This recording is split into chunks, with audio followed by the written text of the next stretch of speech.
guys, today I'm going to be reviewing A Game of Thrones Season 8, Episode 2, A Night of the Seven Kingdoms.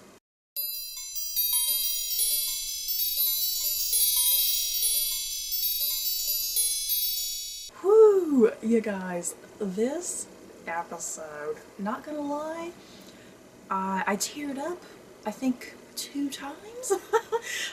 Since I teared up 2 times, I'm a little terrified what next week shall bring, if I'm gonna literally need a box of tissues. I have a feeling I'm gonna need a box of tissues.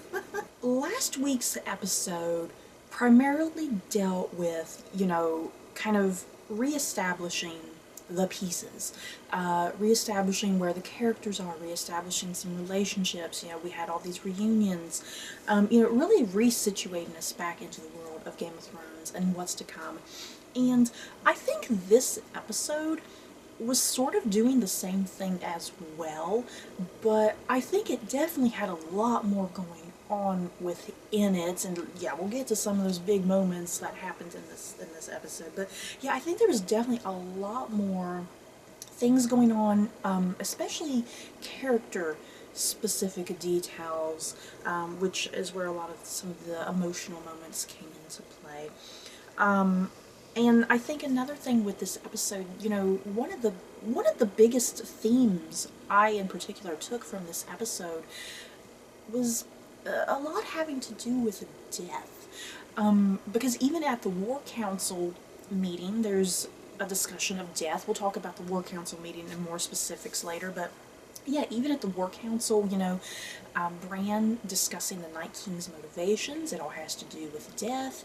These characters are about to die, and when these characters are facing death in the eye, what that does to them mentally, what are they thinking, what are their last moments, before they may inevitably die. So yeah, this episode had a lot to do with death, strangely enough, even though no one died. Absolutely no one died. But yeah, that's what next week is going to be for. Next week's definitely going to be death-filled. But yeah, this week definitely had this heavy sense of dread and doom and lingering thoughts about life and death, and it added this emotional weight to the episode, I think, which is what really made this episode so good in my opinion. So let's get going, you guys. Something I forgot to mention last week in my review was the brand new opening credits. I seriously love the new opening credits because we're entirely in Westeros now. We have no dealings with Essos, so what's the point of having Essos in the opening credits, And yeah, I like that the credits just seem a bit more tight and intimate because we're kind of going within some of the places, we're going within the crypts of Winterfell, we're going underneath King's Landing and then to the Iron Throne Room. I just like the more intimate opening credits, I guess. And something that I kind of noticed about the opening credits this week, and perhaps you guys noticed it as well, because last week it opens with the credits open and there's the wall falling, and then there's like some tiles that are turning from white to blue, essentially being a reference to the Night King and his troop movements, with the tiles going blue. And in the credits last week, the tiles just turned blue kind of from the wall and a little bit out. This week, I think I noticed a bit of a difference here this week, that the tiles continue to go blue. All of the last hearth was turned blue, and then the tiles kept going blue as we're getting closer to Winterfell. So I think each week, I think we definitely got to keep an eye out on the opening credits, because I think each week the tiles are going to keep going blue as we advance across Westeros, episode by episode. So that's a nice little detail for this season. I hope it continues with the blue tiles. But yeah, great new sequence of opening credits and just a nice little detail there. Okay, so let's get going, you guys. This whole entire episode is Winterfell. Nothing with Cersei. I think even next week, nothing with King's Landing and Cersei. I think these 2 episodes are going to be hardcore Winterfell. And yeah, because since I think some of these characters are dying, we needed to really have some of these last moments with them, you know. We just open up immediately. Jamie on trial. You know, last week Jamie arrived, him and Bran, they have a stare off. And this week it just opens. There's Jamie, he's in the Winterfell Hall, and Dany is not pleased with this man. You know, this is the man that all her life she knew as the Kingslayer, the man who killed her father, the reason why her and her brother were exiled and whatnot. And yeah, it's understandable. Dany has some very complicated feelings towards this man. But yeah, she's not had the benefit of witnessing Jamie season by season. You know, we the audience, we have viewed Jamie as the villain and then the anti-hero, and I think he's now kind of a hero, you know, now that he's totally just left Cersei. So we've seen Jamie's path over all these seasons, and yeah, Dany has not, so we the viewer trust him. We know what his motivations are and why he's there. He's not there to be a spy, but yeah, Dany doesn't know that. So yeah, Jamie's trial, and yeah, he pretty much lays it out. Cersei lied to you. She ain't coming, you guys. You've all been fooled.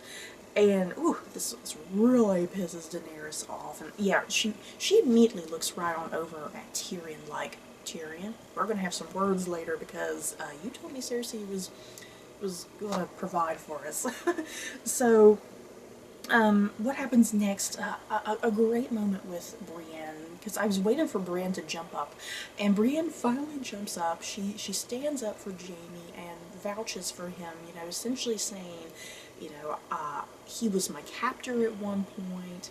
He's the one who armored me and gave me a sword, and he's the one who wanted me to go out and try to find Arya and Sansa and whatnot. And she lays it all out there, and Sansa's kind of the first to be like, okay, I trust Brienne, and if Brienne trusts Jamie, then I think we should trust him as well. And yeah, everyone's kind of in agreement, you know, we need every man available for this fight. We can't be stingy right now. We need all of the able-bodied men possible. And Daenerys, I think Daenerys really does not want Jamie in her presence, you know. I think Daenerys would much rather, you know, have Drogon spew fire all over Jamie Lannister and get him out of the way. But yeah, Daenerys in this moment I think is overruled because both Jon and Sansa agree, hey, we need Jamie. So Daenerys, I think, much to her chagrin, she allows Jamie Lannister to live. And oh boy, yeah, like I said, Dany, she is livid. She's absolutely livid with Tyrion, and she's fed up with all of his screw-ups. And you know, Tyrion has gone on such an interesting journey these past several seasons because, I mean, he did used to be the most cleverest man, the most smartest man, and the thing is, I mean, he's really been tested, you know, he's been severely tested with his family loyalties and his politicking, and yeah, he's not made the most ideal plans in the past, you know. So yeah, Tyrion, I think, is doubting himself. He's doubting his relationship with Daenerys because now she's pissed off at him. Yeah, she almost kind of threatens, like, hey, I'm about to give the hand of the queen pin to somebody else. So let's move on from that. We do see a Gendry and Arya moment. Good lord, you guys, I just want to jump right on over to the big Arya Gendry scene, but we got to take this step by step. I can't get too excited here because that was pretty crazy what happened with Arya and Gendry. Dear lord, we'll get to it. But yeah, Arya Gendry scene. He's still crafting her weapon, and this was just a nice little moment between them because Gendry still sees her as a little girl, you know, which is understandable. The last time he saw her, she was a little girl on the run, and he still sees it. He still sees her innocence to some degree, and he has this point of view like, hey, you need to hide with everybody else down in the crypts. You need to protect yourself, and yeah, Arya's like, no. She wants to know what the White Walkers are like. And the best way Gendry can even describe it, he just says, death. they're like death. And, I mean, that's a lot to take in, you know? I mean, what is death exactly? You know, death means different things to different people, and yeah, Arya has faced so much death herself. She's done a lot of killing, she's seen a lot of killing, and she has that great line that we see from the trailer. I know death, he has many faces, you know, kind of going harken back there to the House of Black and White. I look forward to seeing this one.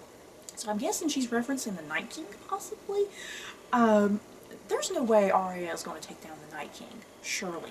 To me, I feel like the Night King, his death, that needs to be done at the hands of either Jon Snow or Daenerys Targaryen. You know, I really hope Arya's not the one to kill him. I don't know, that, to me, that would kind of feel a little anticlimactic, because she's had no experience with the Night King. You know what I mean? Jon Snow has had the most experience with the Night King, and I really want to see Jon defeat the Night King. You know, with the assistance of other people, obviously, but I want that final blow to be from him. But yeah, Arya seems to have it in her head. You know, I've looked death in the face before. I'm not afraid, and I'm not afraid of this guy. So she's full of a lot of bravado at the moment. But I tell you what, once she faces a White Walker for the first time, I think she's going to get really scared. And then, yeah, she follows up that conversation by, as she's sitting there talking, she's sitting there throwing the daggers, and essentially proving to Gendry, hey, I'm not that little girl you used to know. I've had a lot of training, and hey, look at this. You know, it's pretty much to impress him, you know, and yeah, Gendry is impressed. He is definitely impressed by her little dagger throw, like, oh my god. So we move on, we get a really quick Jaime and Bran scene. I'm really surprised how quick this scene was. I wish it had lasted a little bit longer.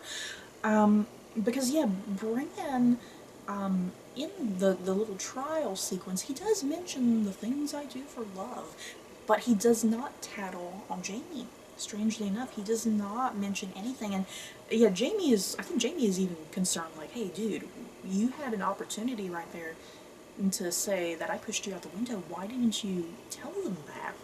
And yeah, Bran's reasoning, which makes a lot of sense, you know, Bran realizes we need every able fighter, and yeah, what's the point of me tattling on you and them killing you, and we could use you right now? And the thing is, once again, you know, we've seen Bran just constantly looking around, you know, making observations, and you know, he has seen things that we're not seeing, you know. I think he can see a little bit of the future to some extent, and I think he is seeing something useful with Jaime, you know, whether or not Jaime sees that, obviously, but Bran is seeing something there that Jaime is going to be pivotal and vital to the end game, I think. And, you know, like many fan predictions, you know, one of the biggest fan predictions is that Jaime will kill Cersei somehow. And I think Bran might possibly see that, and it's like, well, we may defeat the Night King possibly, but we're also going to need to defeat Cersei, and the best way to do that is to use Jaime Lannister. So I think Bran is kind of seeing and sensing something that Jaime will be far more useful after the fact. And yeah, Jaime is even questioning the whole thing of, you know, well, what's going to happen afterwards and this and that, and Bran's like, well, how do you know there's even going to be an afterwards? So, who knows where this battle is going? You know, who knows where this battle is going? So yeah, a really ominous line there from Bran about the afterword. And then we do get a scene here between Jaime and Tyrion. You know, I was a little disappointed with some of the Jaime-Tyrion scenes in this episode, because I think I wanted a bit more intimate, like, one-on-one between them, and we didn't get very much of it. You know, they've not seen each other for such a freaking long time. Well, you know what, I guess it's not been that long, because they did see each other last season, didn't they? I'm kind of forgetting about that they did technically see each other last season. But still, it's like, I was kind of hoping for a bit more of an intimate one-on-one, perhaps. And yeah, Tyrion is asking about, you know, hey, is Cersei's baby even real? The thing is, Jaime seems to think so, but it's not enough proof. Just because Jaime thinks so doesn't mean it's for real. And Jaime even mentions Cersei's always been good at using the truth to tell lies. Exactly. She's done that her whole entire life, everything she's ever done. So maybe that's why Jamie feels like the baby is legit, because she doesn't really have a reason to lie, I suppose. So I guess we'll see. I guess we'll see whether or not she really is pregnant, you guys. She hasn't like grown a belly out or anything just yet. And then we move on to a quick Jamie and Brienne scene, which is a little heated initially. I tell you what, you guys, I totally ship Jamie Brienne. I want them to live happily ever after together. Is it gonna happen? No, but a girl can dream. Yeah, the Jamie Brienne scene is really cute and funny because, yeah, I think Brienne's a little confused because she's like, every time we usually have a conversation with one another, it usually results in you insulting me in some fashion. And here's Jamie being really polite and not his usual self around her. Yeah, it's understandable that she's a little confused initially. But yeah, a nice little scene there with Jamie Brienne that I liked. And yeah, him essentially saying, hey, I'm here now, I'm not with my sister, I'm here and I want to fight alongside you. Ah, so beautiful. And a quick note, I gotta make a reference here about Podrick. Whew, you guys, did Podrick Payne get hot in between seasons? My goodness, his hair's a little bit longer, he has some more facial hair. Seriously, Podrick was looking pretty damn fine this episode. Was it just me? Next, we have a Dany and Jorah moment, and this scene is essentially about, her having mercy and offering forgiveness in the past. She's done that on numerous occasions. I mean, she did it to Jorah, for crying out loud, and he's here beside her. And yeah, he did it to Tyrion, she gave forgiveness out to Tyrion in the past. So yeah, I think Jorah's trying to get her to open up a little bit more. You offered forgiveness towards me, towards Tyrion. I think you should offer forgiveness towards Jaime Lannister or move on. And he's the one who makes kind of that suggestion, I guess, that she should go and try to make some sort of amends and peace with Sansa. So we get this really fantastic scene between Daenerys and Sansa. And before I get into their great conversation, a quick note here. I freaking love Sansa's new badass outfit. Oh my god. I want to cosplay is that. Can I cosplay as that? Oh, I love just the leather kind of working going on, and yeah, her dress, and then yeah, the metal necklace that she typically wears. I love it. Oh, seriously, such a great outfit for her. But yeah, moving on from that, Daenerys and Sansa. Oh, seriously, this was probably perhaps one of the better, more juicy bits of dialogue and conversation kind of going on in the episode, because there's an intensity there, and the thing is, the ladies do start to melt towards each other. They start to kind of open up. They're smiling and laughing, and it's going pretty well at first. It starts off a little rough, but it starts to get a little quiet, and yes, Daenerys even puts her hand on top of Sansa's. Like kind of this show of, you're a woman, I'm a woman. We should respect each other, and the thing that we have in common is that we both love Jon, and we've both had to deal with men trying to put us in our place.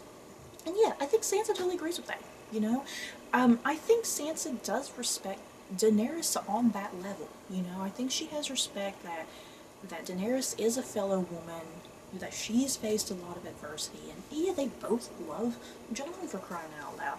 But Sansa is still wary, for obvious reasons, because I think that's a lot going on in this episode as well.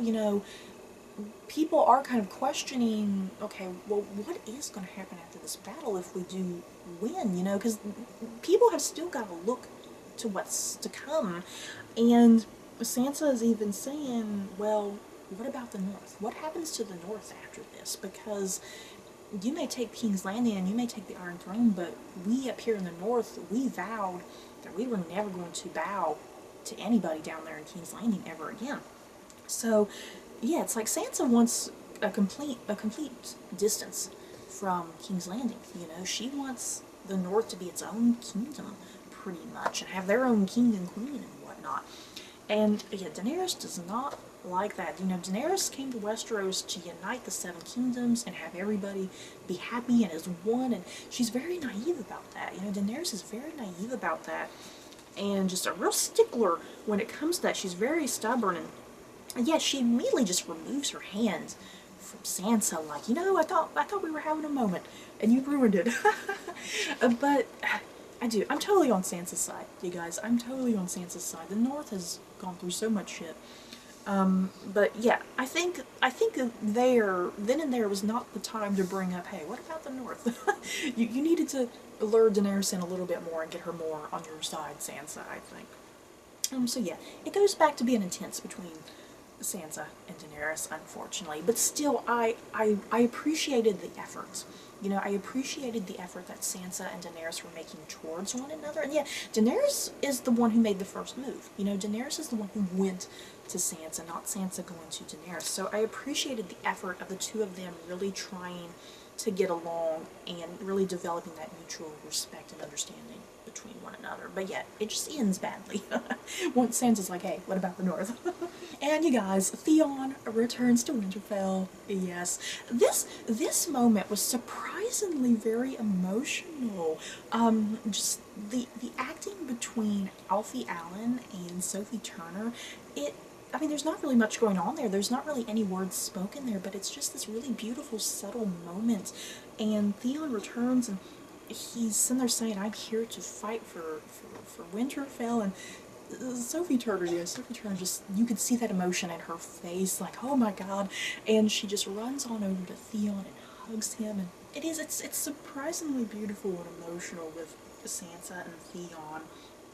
So yeah, a lovely moment there, and I tell you what, yeah, we'll talk about Theon in a moment, about what his part of this final battle is going to be. But yeah, we move on to Davos serving some soup. Initially, I didn't think I would talk about this scene with Davos and the soup, but I think the key pivotal thing that we can take away from this particular scene is that he's sitting there serving the soup, and there's some soldiers coming up to him, and I think some men who aren't quite sure, you know, hey, do I want to fight in this battle or not? And he's kind of trying to give words of encouragement. And the biggest thing that happens here to me is that this little girl comes up, and she's there to get her soup and bread, and she's like, oh, I'm going to fight alongside everybody too. I want to protect everybody. And it's a really tiny girl, you guys. What is this little tiny girl going to do to help out in this war effort? But Davos, there's just a couple things going on here, because the little girl is just, I think she's really naive and innocent and doesn't really fully understand the ramifications of what's to come, but yes, she has such a big heart. You know, she has such a big heart that she genuinely wants to help out. And I think Davos, he sees Princess Shireen in this little girl. You know, Princess Shireen would have wanted to do the same thing too. You know, Princess Shireen probably would have wanted to be there on the front lines, trying to help out in her own way. And yeah, the little girl, I don't think she had grayscale, because she had some sort of marking on her face. I don't think it was grayscale. I think it looks more like a burn to me. But yeah, the little girl, she's a bit disfigured in the face, and she kind of has that same spunk and spirit like Princess Shireen, and I think Davos, you know, it kind of really throws Davos for a moment, and yeah, here comes Gilly. You know, Gilly kind of sees what's going on here, and Gilly knows how to kind of get this situation where it needs to go, and she's like, hey, we're all going down to the crypts, and we're going to need somebody to protect us down in the crypts, so I think you can protect us. And that was the nicest, sweetest way, you know, what Gilly did there to get this little girl to come down to the crypts. Because yeah, the little girl does not need to be on the front lines fighting, you know?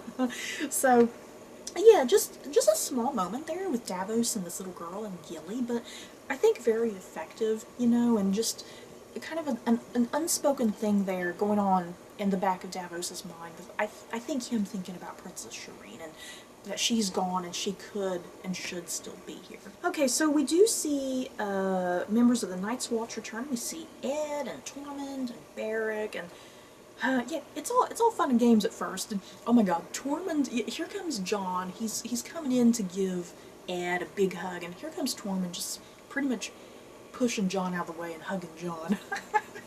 Knocking Jon almost to the ground. Thing is, it's a little fun and games here.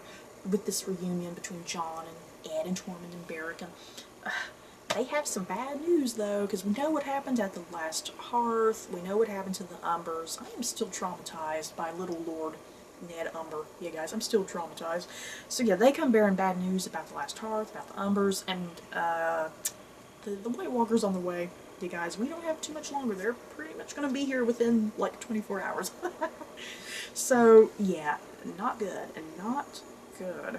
So this is where we get to the War Council. This War Council scene was so great. I liked how it was staged, and I liked how everyone was kind of situated around the table, and yeah, the map of Winterfell was pretty awesome. Just everything about this scene was very well written and staged and acted, and a lot of information kind of going out there about what everyone is planning on doing once the White Walkers get here. So yeah, to them, the ultimate key to this battle is destroying the Night King, because we've seen in past seasons that the leading White Walkers, like the bigger guys, it seems like the key is killing those guys, because then like their little small units of whites die.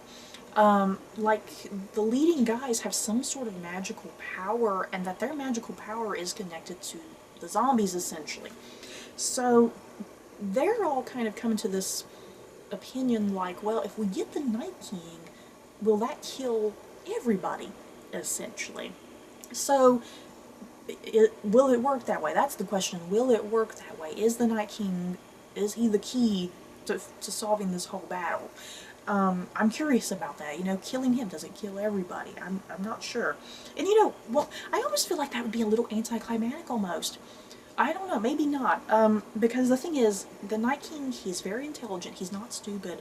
For a guy that does not speak, you know, there's a lot of mystery there surrounding him, and I think he's very intelligent. And he knows, the Night King knows where he needs to be to protect himself in order to keep his army alive, for one thing. So, you know, they have this idea of, hey, we gotta get to the Night King. It's going to be a task just to even get to him. You know, they gotta get through all of the other White Walker commanders, they gotta get through the Whites, they gotta get through the Giants. Yeah, it's going to be one hell of a task of just trying to get to the Night King. So Bran essentially offers himself up as bait, because he's had kind of some of those one-on-one interactions with the Night King. He has that mark on his arm from the Night King, you know, even though they were not physically in proximity to one another, still the Night King somehow marked him. And yeah, Bran seems to think that the Night King is after him. And Bran offers up, I think, some of the most important details here about what the Night King's motivations are. And he says he wants an endless night. He wants to erase this world, and I am its memory. And I think that says a lot in some ways, you know? I mean, it really just adds to the mystery of the Night King, and once again, this whole theme of death, you know, this looming idea of death on the horizon, and the Night King is the epitome of death, and he wants to destroy everything. I mean, the thing is, though, the one last piece about the Night King that we don't have is, okay, he wants to destroy everything, but why does he want to destroy everything? You know, is he still just bitter about being turned into the Night King anyway? You know, we saw that the children of the forest are the ones who killed him and turned him into the Night King, and yeah, there's still something missing there. You know, there's still some mystery there about what his true motives and agendas are. You know, it can't just be to destroy the world. There has to be something more to it, but, you know, we may never get that answer, you know? We may never get that, unfortunately, which I don't think would be a bad thing. You know, if we never get the complete answer about the Night King, I think it'd be okay, you know? So, Theon, you guys, Theon is saying, well, I'll protect Bran. He needs someone there to protect him. Theon offers himself up that he's going to protect Bran. And this is how Theon's dying, you guys. I'm envisioning it now. This is how Theon dies, because he's going to be there trying to protect Bran. And yeah, I think this is Theon trying to make amends with the Starks, because Yeah, he's the one who took over Winterfell by force. He was very cruel and brutal to Bran and Rickon, and yeah, this is him making amends, essentially, and I don't think it's going to end very well. So Theon, I'm prepared to lose Theon next week, you guys, and it's going to be pretty sad. And we do have a bit of a Daenerys and Tyrion reconciliation here, because, you know, they had that moment there at the beginning of the episode, and Tyrion saying, hey, I want to fight alongside you guys, but Daenerys is like, no, I need you in the crypts, I need your intelligence, I need your mind after all of this is over, because if you die, you're no use to me, obviously. So I think that's Daenerys' way of reconciling with Tyrion and apologizing, and yeah, essentially saying, I'm giving you one more chance. And in the meantime, I think Daenerys is trying to speak to Jon, and Jon kind of rushes off very quickly, and we see Jon do that a lot in this episode, that he's kind of around and near Daenerys, but he takes off, because after all, we know his secret, the secret that he learned last week, and yeah, we'll get to that at the very, very end of this episode. And then we move on to this very beautiful, heartwarming scene between Grey Worm and Missandei, you guys, and yeah, Grey Worm, you know, he's thinking ahead as well about what are they doing after this war is over. And yeah, his plan is to run away with Missandei, and they travel the world and be together, and this was definitely a dead giveaway that Grey Worm is dying, you guys. A dead giveaway. Very much like Theon. You know, Theon's going to protect Bran. Grey Worm's sitting here thinking about the future. Yeah, Grey Worm is a goner as well. I don't know about Missandei. I don't know if she's going to die. I feel like she's not going to die. I think she's going to make it to the very end of Daenerys, but I think in the meantime, poor Grey Worm is going to die, which is going to be heartbreaking, you guys. Whenever characters start talking about their dreams of the future, it's a dead giveaway they're gone. So, oh goodness, Grey Worm. That's going to be an upsetting one as well, you guys. And then we go to the top of the Winterfell battlements, and freaking Ghost, you guys, finally! We got a little bit of Ghost in there. The producers have been teasing that Ghost would return this season, so we got a little bit of Ghost. Hopefully he plays a bigger role in the battle next week. I think that's why we've not seen too much of him this season in particular, because I think there's going to be a lot of CG next week. There's going to be the White Walkers, there's going to be Ghost, there's going to be dragons. Yeah, the CGI budget is probably ridiculous for next week's episode. But yeah, we got a little bit of Ghost, you guys. It was satisfying. I'm pleased. So yeah, we get this really nice, just calm before the storm moment with Jon and Ed and Sam up there on the battlements, and yeah, them reminiscing on how far they've come and the things that they've seen and done, and they're all that's left of the Night's Watch in some ways, from, you know, their kind of core group of friends. And yeah, they mention Grin and Pip, and it's really sad, and yeah, just like I said, just this really nice, poignant calm before the storm between these friends and whatnot. And yes, Sam once again saying, hey, you guys seem to forget I've killed a White Walker. Sam always has to throw that into any conversation. But let's talk about all of these characters meeting in the Great Hall of Winterfell and pretty much getting drunk and whatnot. We have Jaime, Tyrion, Brienne, Podrick, and Davos and Tormund. They all meet in the Great Hall. Just, once again, some more calm before the storm. You know, these characters, they can't sleep, they can't eat, they're just, you know, they're full of anxiety and nerves and excitement, and, you know, not sure what the next day will bring, if they're even going to make it. So yeah, we have all these characters together. Yeah, they're drinking, they're telling tales. Good lord, Tormund had some of the best moments with him talking about how he got the name of Giant's Bane. Oh my goodness. And yeah, everyone like, yeah, well, he was sitting there trying to impress Brienne the whole time. Brienne's like, he's still trying to make those moves on Brienne, but yeah, Brienne only has eyes for Jaime, you guys.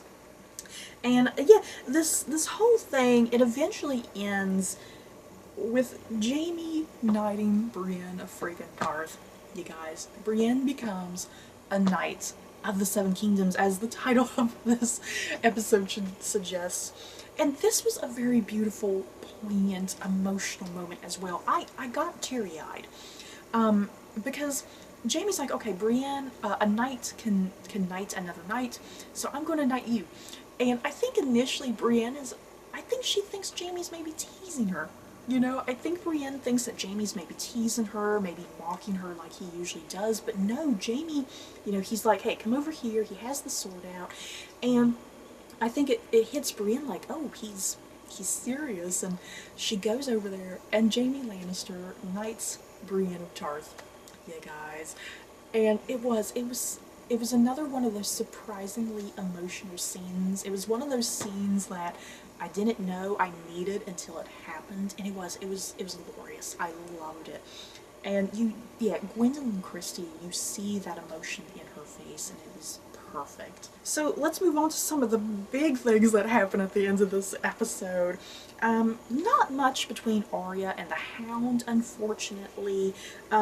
Just more of them kind of doing a little bit of bickering back and forth. Yeah, the Hound seems a little depressed, you guys. Is it just me? He seems a little depressed. I don't think he's looking forward to what's to come at all. I tell you what, the Hound is not dying. Okay, I think it's fairly obvious the Hound will make it through the battle next week because he still needs to have a confrontation with the Mountain, his brother. You know, he has to have some sort of final confrontation. So I think the Hound, I think a lot of his function next week is going to be there to do a lot of fighting, and I think he's going to be there, if not to necessarily protect Arya, I think he's going to do some big things and help protect Sansa at some point. Especially if the White Walkers reach Winterfell and all hell breaks loose. Yeah, Sansa's not a fighter. She's going to need some protecting, you guys. So someone needs to do it, and it either needs to be Arya or Theon or the Hound. It needs to be somebody. So yeah, not much with Arya and the Hound. Beric arrives, and Beric's about to give one of his grand speeches like he typically does, which was hilarious, and the Hound's like, dude, no, just shut up. We move on to Arya and Gendry, you guys.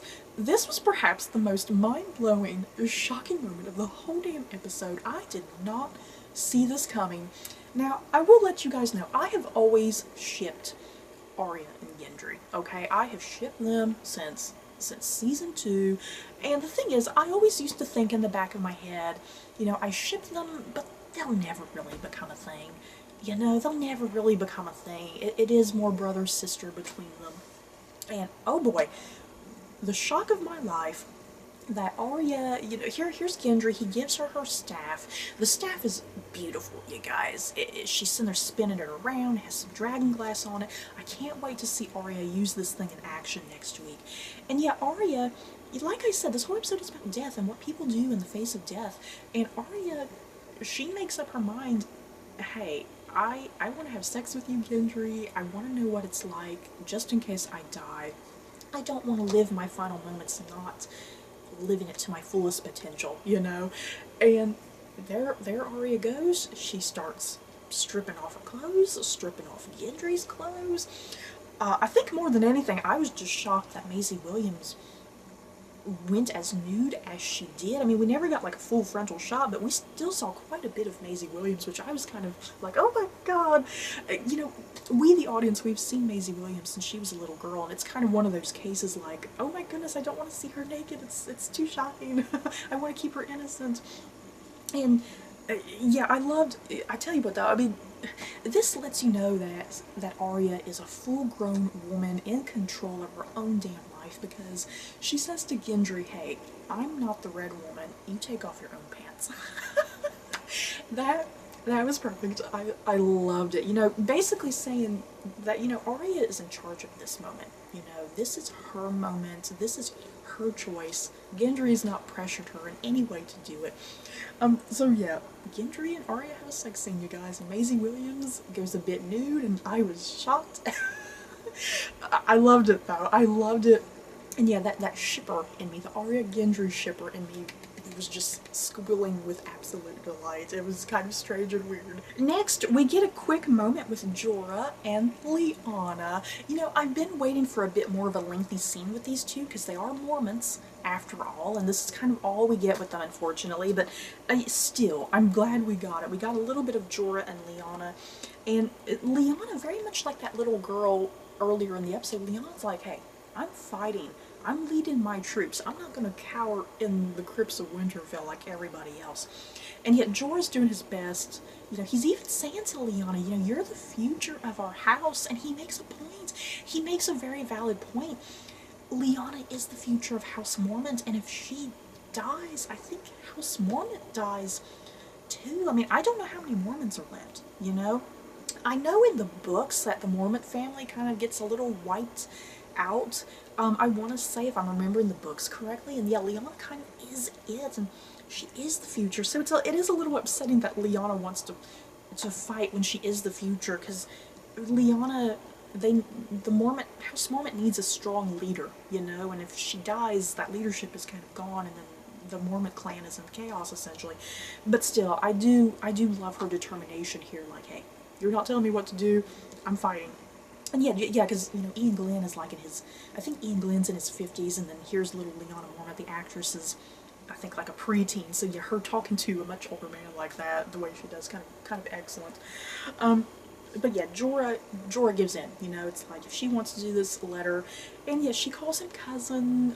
She says something like, oh, good fortune to you, cousin. So that's their relation, they're cousins to one another.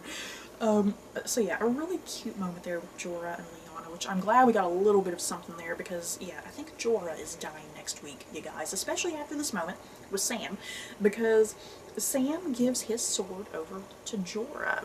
This sword is made of Valyrian steel, and yes, Sam's like, I'm not really a good fighter. I think the sword is perhaps kind of a bit too big for Sam, that's why he's kind of giving it to Jorah.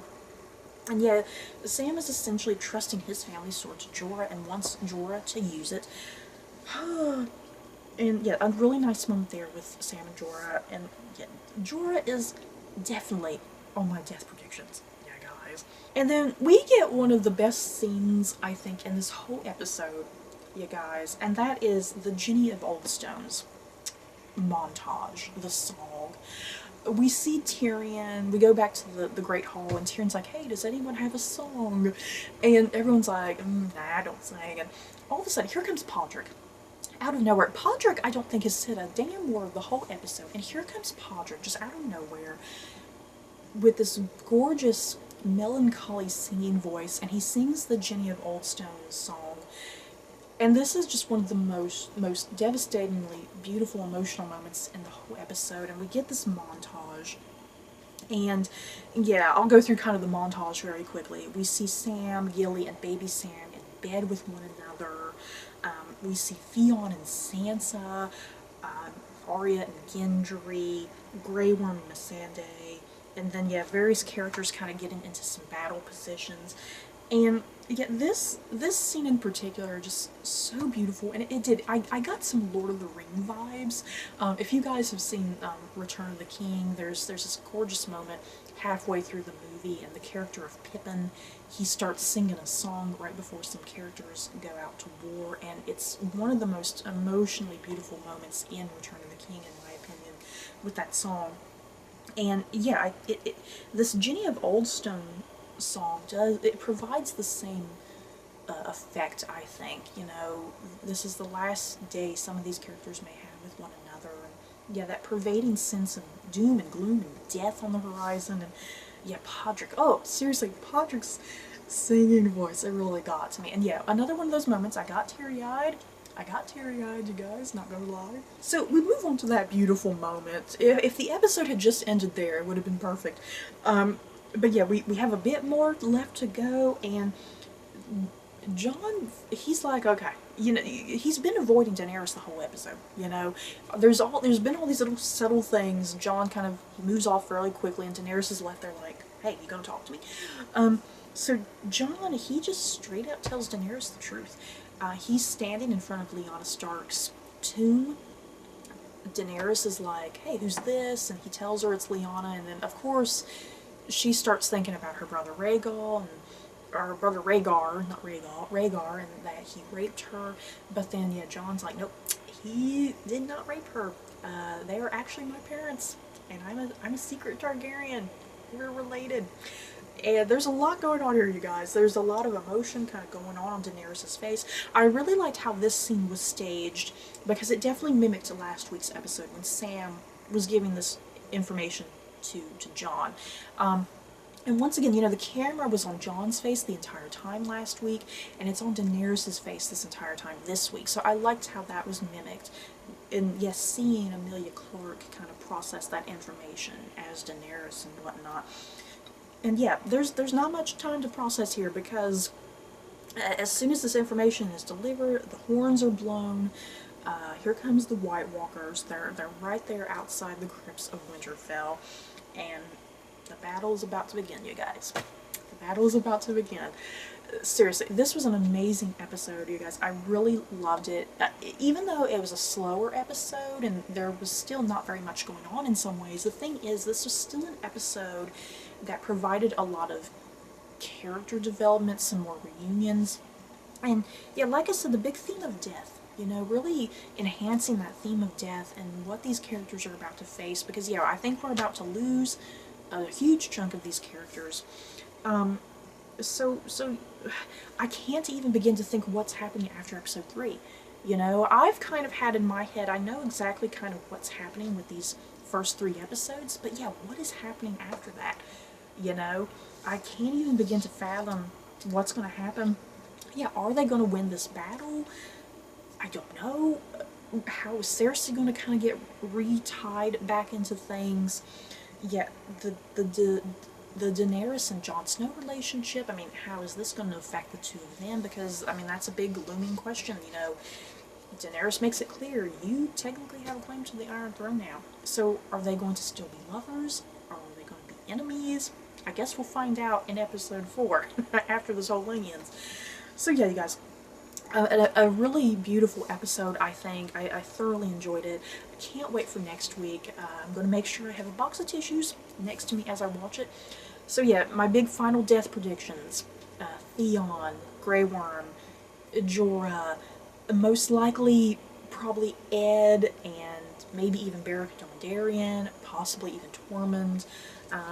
But yeah, we're going to lose a lot of those kind of supporting members. But I do think, obviously, Jon and Daenerys will make it through. I think Sansa and Arya. It's going to be crazy next week, guys. I'm very much looking forward to it. So you guys, that's it for my lengthy review here of 802 for Game of Thrones. In the comments below, what did you guys enjoy about this episode? Maybe there were some things you disliked. Just let me know your thoughts and opinions. So that's it for this video. Don't forget to like, comment, and subscribe. And if you like this video, you may like these other videos. Bye, guys.